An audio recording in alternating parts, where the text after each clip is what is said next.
Pada tahun 2003, United States Operation and Command atau USOCOM mengajukan proposal untuk menggantikan M4 dengan jenis senapan serbu yang baru.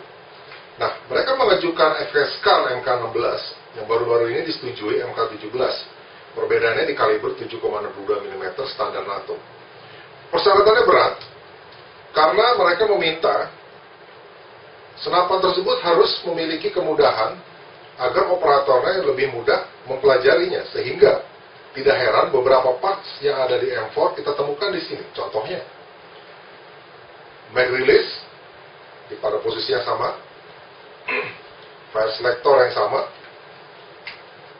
bolt catch dan bolt release juga yang sama. Nah, perusahaan airsoft gun dari Taiwan, WE atau WE Technology, mereka lah yang pertama mendapatkan izin dan lisensi untuk membuat replika skala 1:1. Nah, ukurannya persis sebenarnya, bahan, warna, dan finishing itu sangat baik. Kemudian markingnya pun ada di sini, hanya bedanya di sini Evenherstal Belgium. Yang membuat model ini menarik adalah sistem bolt catch dengan gas, sehingga recoilnya itu memberikan sensasi tersendiri dalam bermain.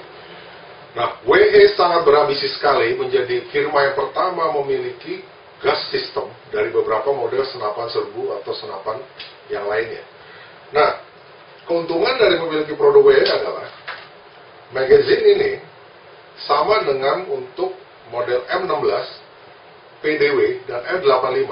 Jadi kalau kamu punya model WE, magazine bisa dipakai untuk beberapa jenis model. Nah, sekarang mau tahu seperti apa sensasinya? Yuk, teman saya Bram sudah nunggu di luar.